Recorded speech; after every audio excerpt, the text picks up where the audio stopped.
Hi, everyone. It's Marielle. Welcome to Wisdom Wednesday.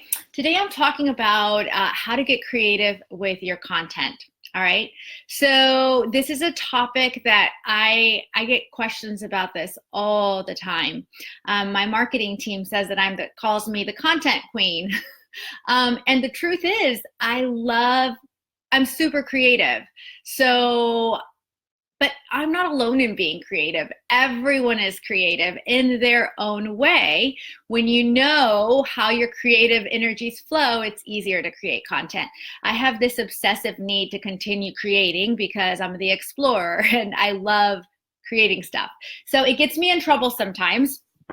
So in today's Wisdom Wednesday, we are going to talk about how to get really creative with your content so you never run out of things to say, so you can create more impact, you can feel better. You know, it really sucks because running out of ideas or not creating any content, because as a transformational leader, as an expert, in order to get your name out there and get people talking about your stuff and noticing you and getting them interested in your brand to begin with, you have to be having a conversation. And these days you have to have that conversation online. So having this conversation can get really exhausting and overwhelming to people. And really creating content is just about creating small pieces of conversations, of topics that you can use to attract your ideal clients. All right. So like I said, the problem is that people can get really overwhelmed with this idea. And you start looking around to see what everybody else is doing. You start wondering, well, am I supposed to be giving away all the stuff that I'm supposed to be selling? How much should I be giving away? What's appropriate to give? What's not appropriate to give? So all of these questions start overwhelming people. And actually I thought about this, about bringing this here to the Selfish Society, the Facebook group, because actually Sarah from The Mobster, she asked me to do a webinar for her on Monday, and I prepared this long webinar about creating content. So today I want to talk to you not just about creating content, because we can go on for hours, but I want to talk to you about how to create really creative content. When you can get creative with your content, you are going to show up so much more powerful, because you're aligned with because you know that your content is creative and you know that your content is unique. It's when you're kind of following in other people's footsteps that you're going to feel really icky about the content. You know, when you create creative content, you also stand out in the market. You know, you also get really confident. You also get, there's so many good things that happen. People start following you, and you start creating a much bigger impact than ever before. All right. So I'm going to start by saying this. Every single one of you has the potential to create really creative content. It's not just me. And a really good starting point is by understanding who you are and how you vibe, because your vibe totally attracts your tribe. I know that sounds overused maybe, but it's true. So one of the things that I do is every single client that I work with is in every single one of my programs, I use archetypes. All right.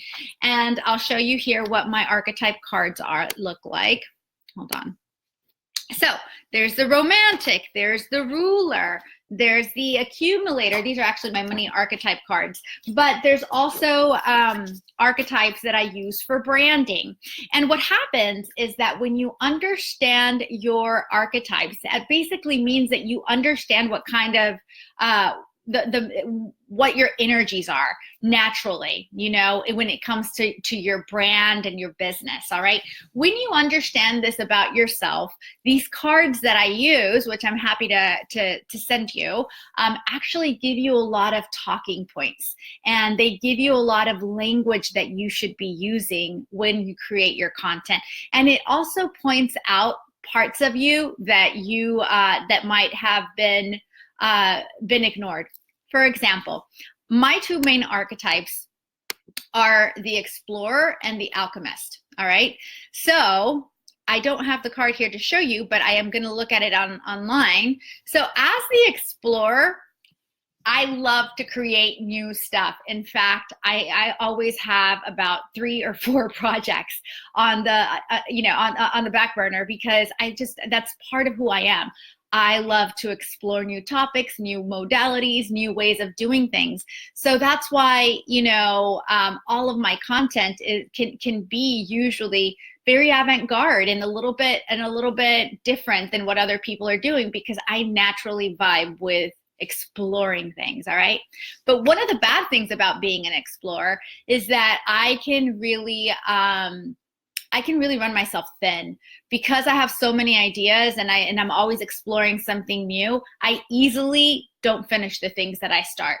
Okay. So I want you to see how knowing certain things about yourself really helps you make different decisions.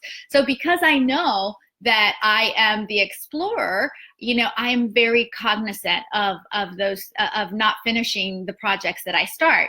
So that's when I say, okay, well, I'm going to use my ruler then, which is actually my third.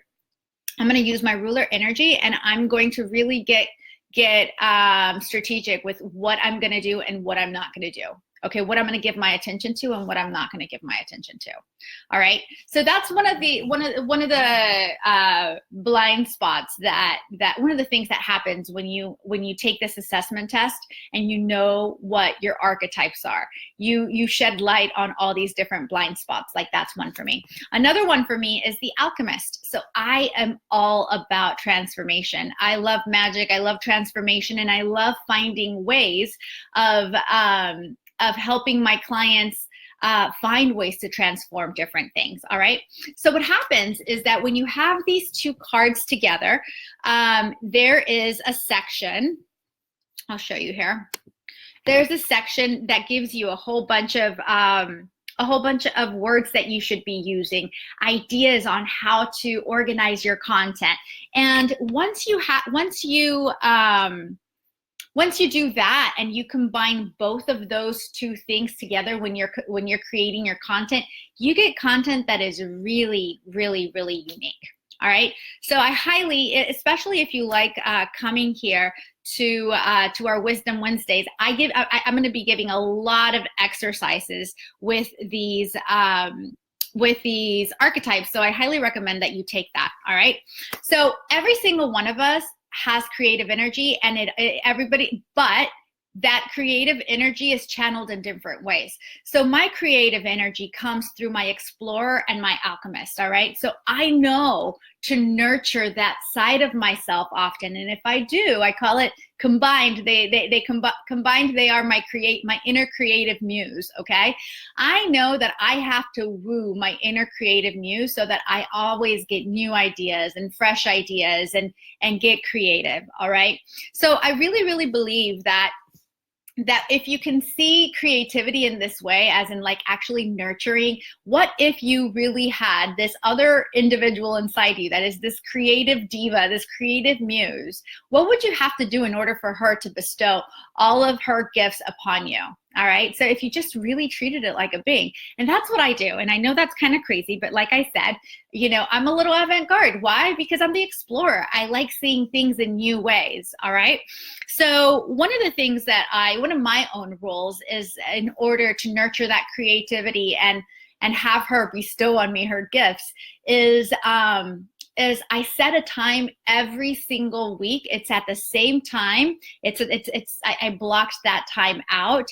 And that's like my date with my inner creative muse. And that's the time that I create my content and what I'm going to talk about and how I'm going to talk about that content. How am I going to talk about it differently than everybody else is talking about it? Okay. So it's this one time block every single week where I sit down, I turn on the music, I make myself my favorite tea or coffee, and I just make it an experience, right? So that I can actually let my creativity flow. And it's really a time of that where I get excited and I enjoy it, right? So what I'm looking for from my inner creative muse or diva is I'm looking for the energy and ideas to just flow through me, okay?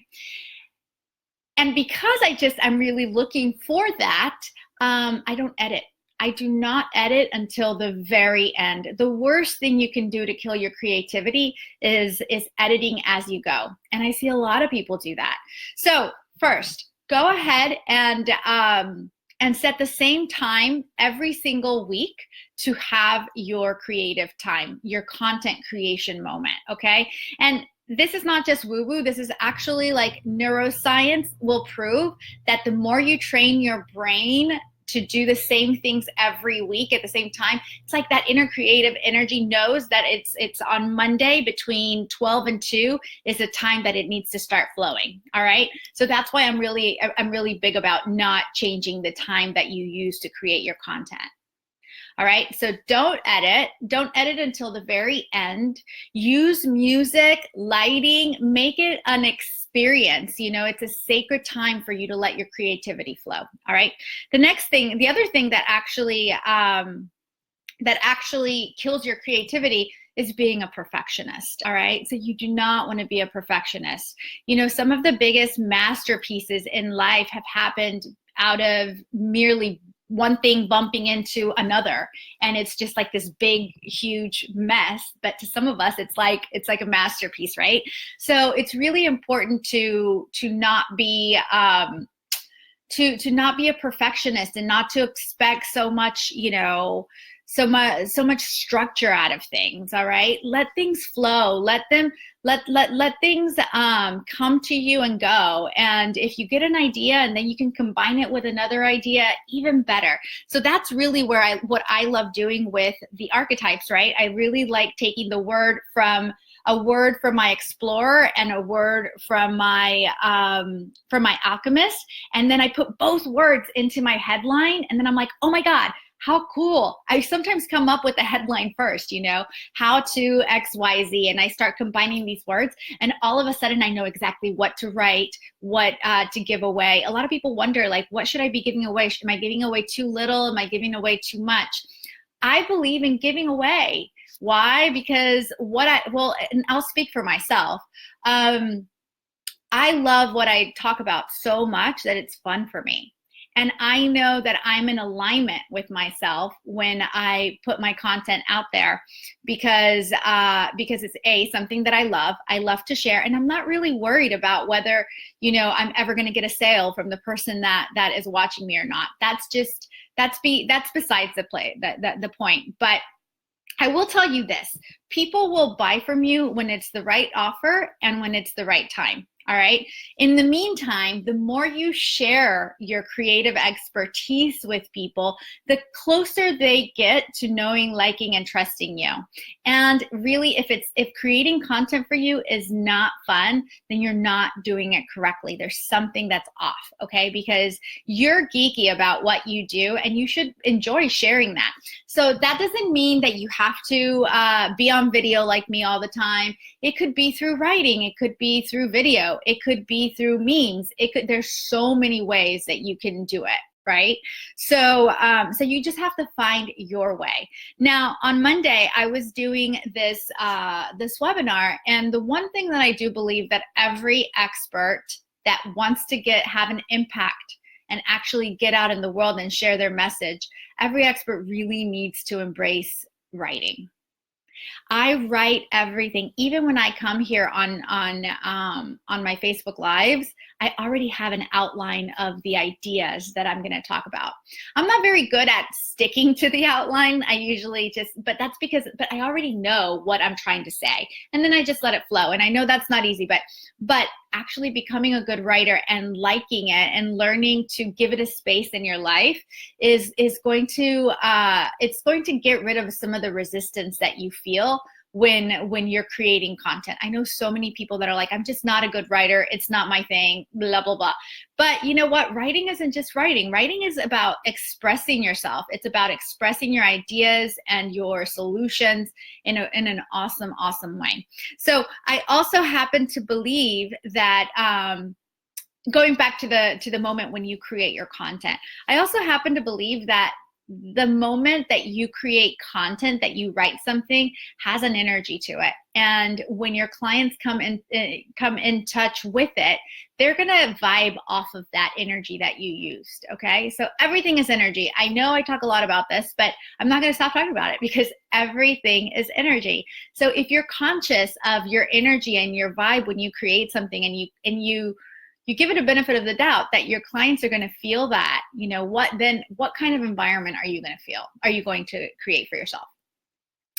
So the other thing is this, like, you don't need to be perfect. Again, I said that before, but you know, I think about like people that are trying to memorize something before they go online, or, you know, whatever. People don't necessarily care about whether you have an outline next to you that you're reading off of. They care about your authenticity. They care about, they really care more about themselves than anything else. So the only thing that's going through their mind is, how can I apply this? How can I apply this? All right. So those are some of the ways that I nurture my inner creative diva. And I would love to know about any of the other ways that you nurture your inner creative diva. If you are in touch with that, you know, I highly recommend that you take this assessment test, especially if you're going to be coming back to our Wisdom Wednesdays, because I will be giving exercises, and you'll want to know what your archetypes are. And I have two different assessment well, actually I have three, but two that are online. One of them is called Branding with Archetypes, and that tells you your archetypes in terms of your brand and your business. So mine are the Explorer and the Alchemist, and then my third one is the Ruler. So, but what I do is I take both the Explorer and the Alchemist, and that's what my brand is about. So go look at my brand and see how both of those archetypes are really present throughout my entire brand experience. You know, I'm always talking about transformation, and I'm always talking about new ways of doing things. And then my Ruler is a third one, but I don't use her that much, only in behind the scenes. So that's pretty much it. I hope you enjoyed this. I hope this helped you out. Being an expert and creating content goes hand in hand. All right. In order to have more impact in the world, you have to be able to create some sort of content, whether it's in the form of posts, pictures, memes, videos. Video is getting hotter and hotter every day. There's all kinds of ways for you to do it, but actually doing it, and doing it on a consistent basis, which is the most important thing, is going to set you aside, and it's also going to increase your perceived value in the market. All right. So that's all I have for you today. I see that we have a lot of people here online. So if you don't have my assessment test, I'll post it here in the group, and that's pretty much it. All right. So that's all I got for you. Peace out. Talk to you later. See you next Wednesday.